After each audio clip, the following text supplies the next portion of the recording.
Yo, so this is part two of the video. I'm here talking about gratitude, appreciation for, the craft that we're involved with, appreciation for the opportunities that we have, learning how to know whether or not you are willing to sacrifice to make it into the industry, or to make it into your goals, whatever those might be, whether it's digital art, whether it's investing, whether it's traveling the world, whatever your goal is and whatever your opportunity is. We're definitely blessed in this time and age to have the opportunities that we have. So we have to express gratitude. If we don't have gratitude, we don't have appreciation, we're not willing to sacrifice, then we're not going to enjoy the time that we have here. And we only go around once. So, it's good for you to start putting some of those things in your vocabulary, especially gratitude.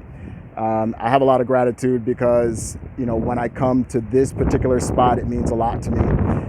In 2014, I came to Brazil for the first time. I went to Sao Paulo State.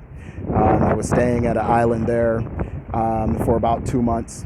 I stayed 1 month in the city of Sao Paulo, but I was kind of ready to leave that. That's like being in New York. And then I went to Ilhabela because I was seeing a girl that lived on the mainland. So I decided to stay on the island for a couple of months. And while I was there, I got bored because it's an island. There's nothing really much to do. There's not even a whole lot of shopping or anything like that. So I was like, well, let me go to Rio. I came all the way down here to Brazil, and I'm this close to Rio and like 8 hours away, and I haven't gone there. So let me go check it out. So I booked 4 days here in Rio. I came here, I fell in love with it. I thought it was a really beautiful place. I was like, oh, this is really kind of cool. And, I want to come back. A friend of mine showed me Réveillon, the celebration for New Year's Eve. And that was huge. And that takes place here on the beach. And it's like 5 million people come here or whatever. And it's just a huge celebration. So I was like, I got to see that. I want to come back and definitely see that. So, but on my fourth day, the last place that I visited before I left and went home was here in Leme, right where I'm standing now, like on this pier by the water. So you can see like there's a pier that people walk on. They come out. There's fishermen down on this end as well, and you can see like it's a beautiful place. So I wanted to come back here, and I stood here and I said, you know what? I'm gonna come back here one day. I didn't know when, I didn't know how, I didn't have any plan for it or whatever, but I was like, I gotta come back here one day. I gotta really explore this and check it out. And so I went home to the United States. I ended up working in an Amazon warehouse for 6 weeks for the holidays, because I'd been in Brazil for 3 months. I didn't have a job. I got laid off from my job, prior to coming here. And they were paying me still. I was in management with this company. They went through 2 acquisitions. And so they were letting our accounting department go.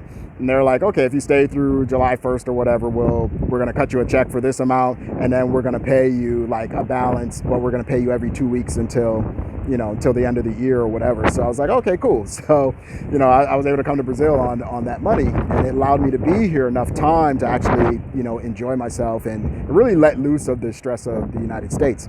And then after that, I didn't want to go back. I really didn't want to go back. But I went back for like 6 weeks because I didn't have anything established here. I didn't have an apartment, that I could stay in for long term and all that type of thing. So I was like, I need to go get those things established, maybe make some money, come back, find out what's really good here in Brazil, and be kind of more stable when I come back. But I ended up working there for 6 weeks. And then it just turned out I bought a plane ticket and I flew back. 6 weeks later, I was standing in this spot. So I say that to say, having a lot of gratitude. This is the place where I would come to express my gratitude. I've always come here since 2014 to this very spot. When I touch down, from anywhere I'm flying from, this is one of the first places I go. I come here and I express gratitude. It's a very spiritual place for me. I express gratitude for being able to see this again. It's important that you express gratitude. It's important that you appreciate the opportunities that you have in your life. And more doors will open for you if you're willing to do the work and willing to sacrifice. So one thing I can say about being an artist is get out and work more. Don't stay in your bedroom, even if you're a producer or whether you're a rapper or whatever it is. Get out of your bedroom, go to the studio and work. Get into multiple studios and work. Get around people, because those people are the people that you network with. Those are the people that are going to provide opportunities for you. They know this person. They're going to be your connection to other people.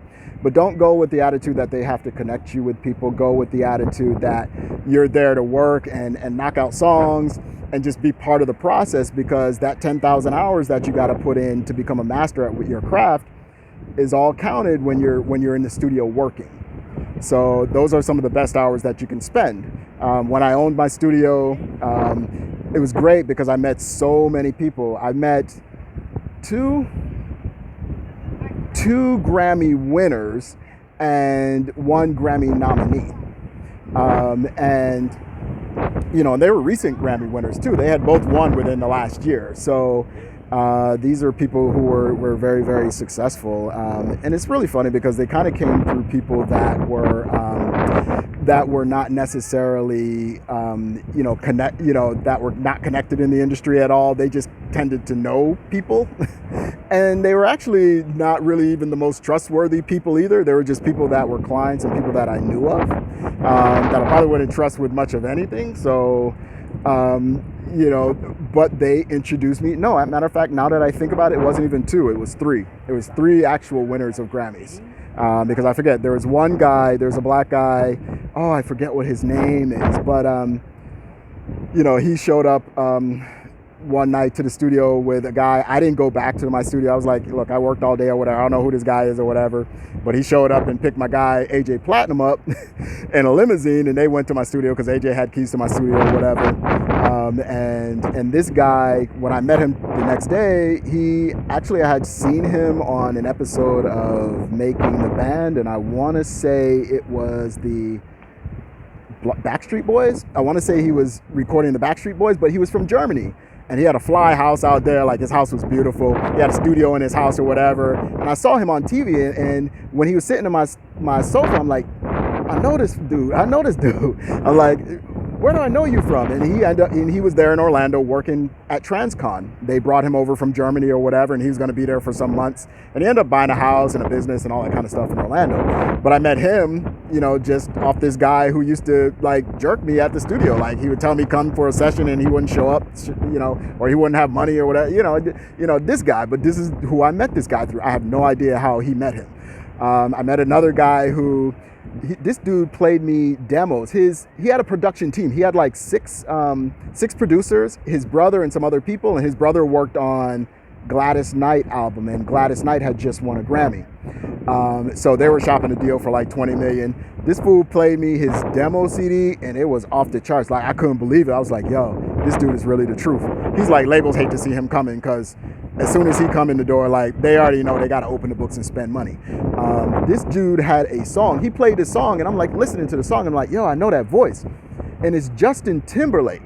So, but I'm like, this is a demo. He's like, yeah, the demo's for Michael Jackson, but I had Justin Timberlake sing it. And I was like, this people out here doing some things. And then there was another DJ, a Grammy-winning EDM or house DJ. I think it was a house DJ out of Dallas or something out of Texas. He had won a Grammy too. And so I think I told you guys about him in the last video. So I mean, these are people I just met just having my little studio. It was all right. It was nice, but it was very small. It wasn't super big or nothing like that, but it didn't have to be. So, but it was something that put me in line to meet a lot of people.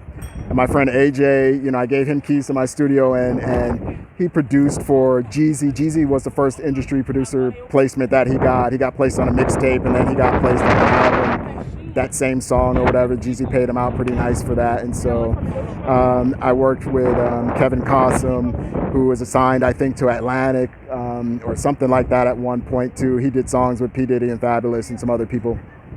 So, but that was all just from working. It's all from just working and being available and being around and being able to be there full time. So yeah, it's great, to be able to pursue your craft. And so that's one of the reasons why I'm here in Brazil. But the only thing I can encourage you to do is be willing to sacrifice for what you want. You have to kind of take that leap of faith sometimes and jump in there and just do it. All right, so I'm going to sign out. I'm almost at 10 minutes here, so that's the second part of the video. I don't know if I'll shoot another piece today, but we'll see. All right, once again, it's Knock Real. Subscribe, like. We'll talk to you soon. Peace.